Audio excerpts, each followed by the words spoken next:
This is video part 2 for the Mystery Knit Along Shawl pattern. You will need 575 yards of number 1 fingering weight yarn. I have 4 number 1 fingering weight yarns to choose from: Be So Fine yarn, Be So Lush yarn, Be So Fine Silver Bling yarn, and the brand new Be So Fine Gold Bling yarn, and a size US 6 or 4 millimeter circular knitting needle. This is a top-down shawl, so we're going to be starting with a small number of stitches and increasing to a large number of stitches. You may start with a smaller circular needle like this one, but you will eventually need a 32-inch or longer circular needle to accommodate the large number of stitches in the final rows of this pattern. You will also need a yarn needle and scissors, and optionally you could use stitch markers as well. This is what your work should look like at the end of part 1 or row 38 of the Mystery Knit Along Shawl pattern. In this video, part 2, we're going to go over rows 39 through 88, but as you will notice when you take a look at the chart or the written instructions, there are no stitches in this section that we haven't already done in part 1. In fact, the stitch work is actually a little simpler in part 2, but what's a little bit different or maybe more complicated in part 2 is the fact that some of the instructions are written with both brackets and parentheses. So I did want to go over how to read those and also do a recap of understanding how to read the chart.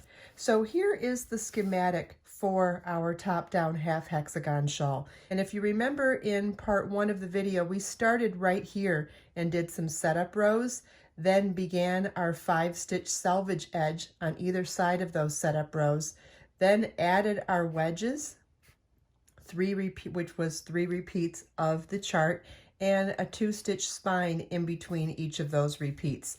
I'm hoping that by creating this schematic, it helps you to get a better, clear visual of what you're actually doing. So as we're working these rows and increasing our stitch count by 6 stitches per every odd numbered row, we are creating this shape. And so as we go along, that half hexagon gets larger and larger. So going back to the chart now. So the chart is a representation of any one of these increased wedges. Okay, so this here is a representation of one of these.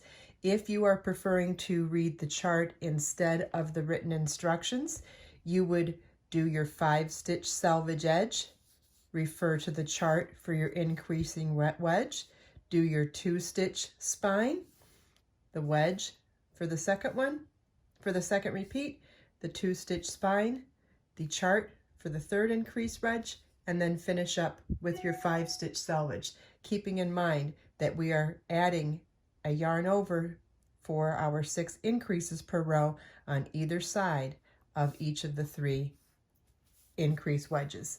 If you've done top-down shawls with charts before, that makes perfect sense to you. If that seems foreign to you, I think that you might prefer to read the written instructions. So in the beginning of part 2, the written instructions are rather simple because there's only a parentheses, one set of parentheses in the row. So it is knit 5, then in the parentheses, yarn over, knit 40, yarn over, knit 2. Inside those parentheses, you repeat 2 times before moving on with the rest of the row. Yarn over, knit 40, yarn over, knit 5. And the next couple of rows after that are done in the same fashion.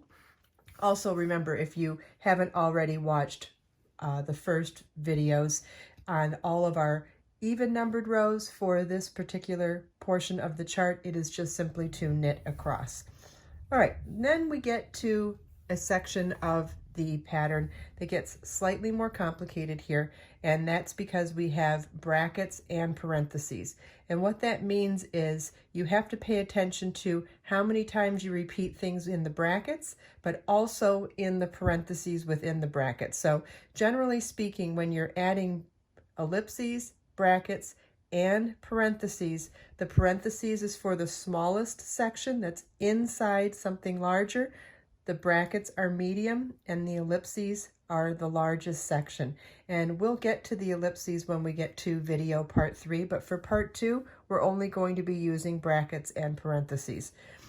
So let's read this row together. Row 47 starts with knit 5, then we start with a bracket, yarn over, knit 1, then we come to a parentheses, yarn over, slip, slip, knit, knit 9, and then times 4 from the beginning of that parentheses. So you kind of have to put that bracket on hold for a second and just know that you're going to come back to it, because once you get to the smaller portion in here, you have to focus on that first. So you have a mental note that there's a bracket, but once you get to the parentheses, it's yarn over, slip, slip, knit, knit 9 times 4 in those parentheses, then continuing on, yarn over, slip, slip, knit, knit 1, yarn over, knit 2. And then when you see that bracket at the end of the knit 2, it's the reminder to recall where the first bracket is up here and repeat from that first bracket a second time.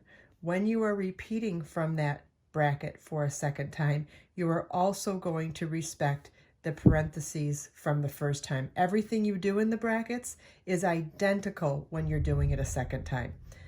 Then we'll come back to the rest of the pattern, yarn over, knit 1, in parentheses, yarn over, slip, slip, knit, knit 9 times 4, yarn over, slip, slip, knit, knit 1, yarn over, knit 5. And so as you can see here, as you're going along within the pattern, we are going to be doing the brackets and the parentheses with a variety of different repeats and a variety of stitches within those brackets and parentheses. But now that you understand why they're both there and how to navigate through them, I hope that this will be a little bit easier to understand. If you are new to doing this type of reading of a pattern, please give yourself a break, be patient with yourself. Once you understand how to do this, it really does open up a whole new world of different types of patterns that you could learn how to knit. And once you finish through row 88, this is what your work should look like. Next week in video part 3, we will finish up this beautiful knit lace shawl with the pattern part 3 instructions and the video tutorial part 3 as well. I hope you enjoyed this video. If you have any questions at all, please feel welcome to leave them for me in the comments. And if you check out the video description, I've provided links for everything we talked about in this video. Let us make time to create, share, and inspire today and every day. I'll see you in the next video.